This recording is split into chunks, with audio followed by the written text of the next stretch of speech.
د سونی والا کټانو کتونکو د داسې ویډیو کتلو دپاره چینل ورسره سبسکرایب کړئ.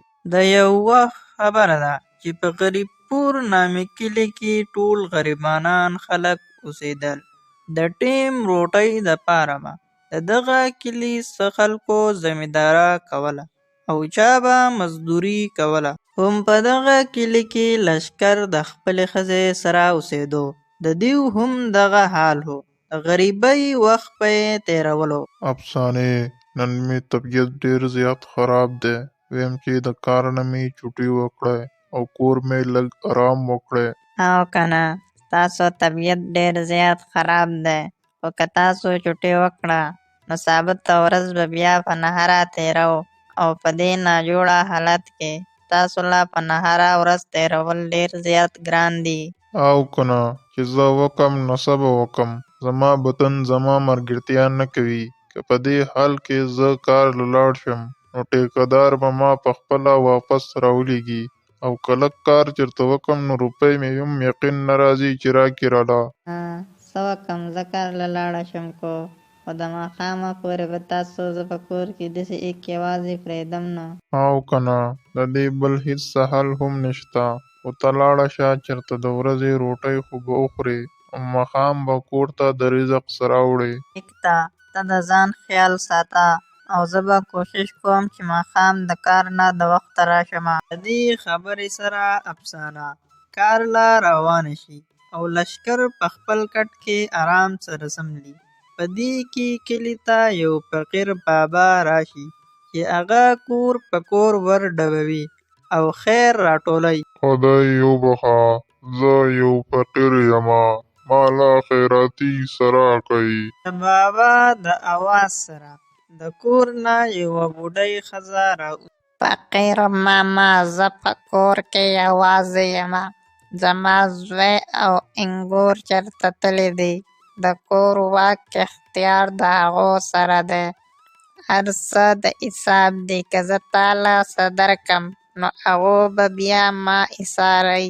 اوهو، ټیک ته خورئ، هېڅ خبره نه ده. زه به په زړه کې داسې وګڼم چې تا ما له خیرات راکړو. او که نه چېرته مې هم څوک خالي لاس نه دي لېږلي، ډېره به خفه شم چې تا داسې رخصت کړم، خو الله دې مدد وکړه. فقیر بابا بیا د هغه ځای نه روان شي او نورو کورونو ته هم اواز ولګوي، خو ټول خلک غریبانان وي. د چا وس هم نه کېږي چې بابا ته څه ورکړي. په دې کې ماښام شي او افسانه هم د کار نه واپس کور ته راشي. اوس ستاسو طبیعت څنګه دی؟ څه ګزاره شوې ده او که نه؟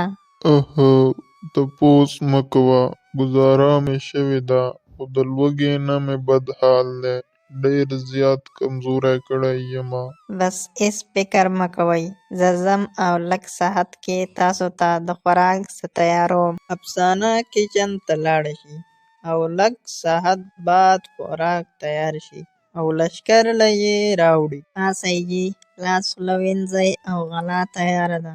دا وخورئ چې لږ طاقت پکې راشي. لښکر پاڅي، لاس خوله وینځي، خوراک دپاره په ځمکه کښېني چې په دې کې هغه فقیر بابا د دوی کور طرف ته راشي او دوی ته اواز کوي. د فقیر اواز اورېدو سره لښکر د ځمکې نه پاڅي او دروازې طرف ته روان یې چې په دې کې افسانه ورته ووایي. ارې، په کور کې چې څه وو ټول ما تاله پاخه کړل. موږ به اوس دې فقیر بابا له څه ورکوو؟ ته فکر مه کوه، په کور کې چې څه دي دا به په شریکه وخورو، خو هغه د دروازې نه اوس خالي لاس نشو لېږلی. لښکر دروازې ته راوځي او باباجي ته وایي: باباجي، دننه راځئ، بهر یخ هم دی او تاسو داسې ښکارئ چې ډېر وخت خو څه نه دي خوړلي. لښکر باباجي د ځان سره دننه کور ته راوړي او هغه ځای یې کښېنوي په کوم ځای چې په خپله روټۍ ته ناست وي. خورئ وخورئ باباجي، داسې ښکاري چې تاسو ډېر ورځې څه نه دي خوړلي. بچیه، په دې قصبه کې تاسو د ټولو نه اولنی کور والا یئ چې ما فقیر له روټۍ راکړه، خو ما ته معلومیږي چې دا تاسو ځان ناپخ کړې وه او تاسو هم څه نه دي خوړلي. نه باباجي، ما اوس د دې نه یو څو نوړۍ واخیستې، دا تاسو وخورئ چې ماړه شئ پې. باباجي د لښکر په خبره پوه شو چې هغه د ده دپاره وایي چې دی پوره روټۍ وخوري او موړ شي.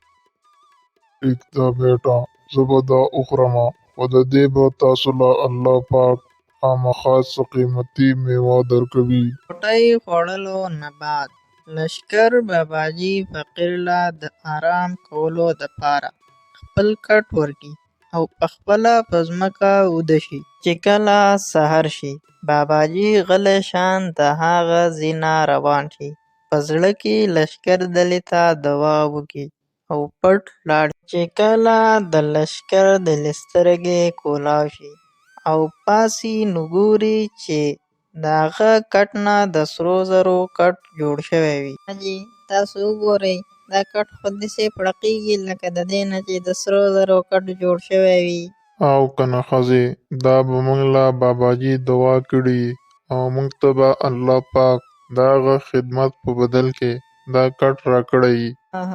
د الله لاک لاک شکر دی چې زمونږه مدد یې وکړو. اوس به موږ دا خرڅ کړو او په هغې به ځانه سره وړو.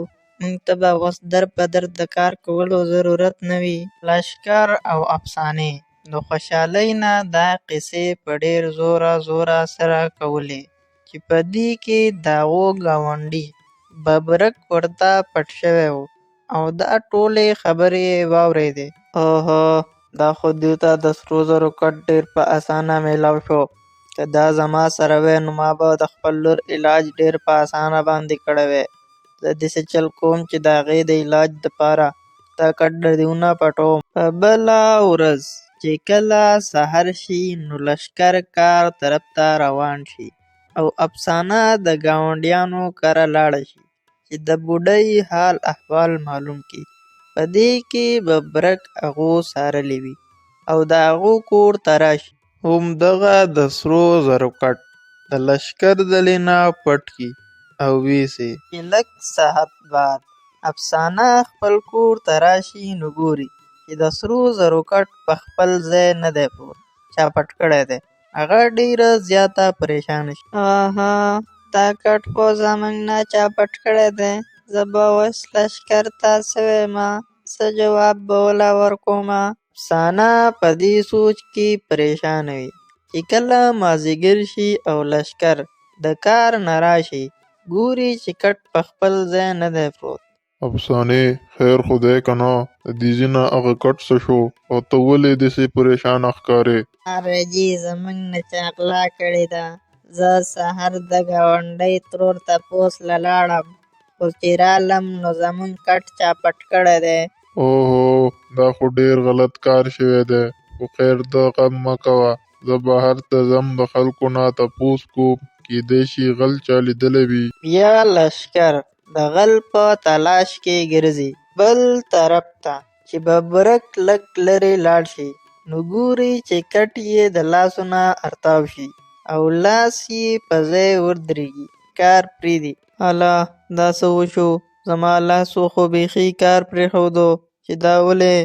په دغه ټیم کې فقیر بابا په دغه طرف تېرېږي، دا هر څه ویني او د ببرک خواله راشي، وایي ورته دا کټ چې تا پټ کړی دی دا تا ښه نه دي کړي، دا خو هغو ته د هغو د خدماتو په بدل کې میلاو شوی و. دې کې لښکر هم هغه ځای ته راورسېد. باباجي دا ما په ورانه نه دی پټ کړی، خو زما لور بیماره ده، د هغې د علاج روپۍ زما سره نشته، د مجبورۍ نه مې پټ کړی دی. ببرکه وروره، ته خو د کلي سړی یې او زما په تا شک هم نه راتلو چې ته به دا چل کوې، خو باباجي ته داسې چل وکړه چې د ده د لاس برابر کا، ځکه چې ده په مجبورۍ کې دا کار کړی دی.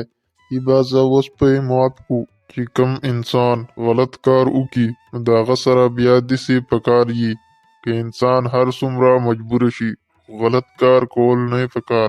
باباجي زما په خیال انسان غلط نشي کېدی، خو دا په انسان باندې وخت خراب راشي او وخت د هغه نه غلط انسان جوړ کړي. تاسو اوس د ده د لور دپاره دعا وکئ چې هغه ښه شي. اخیر کار د لښکر د ډېرو منتونو د وجې باباجي ببرک معاف کړي او لور ته ورله دعا وکړي چې الله پاک ورله روغ صحت ورکړي.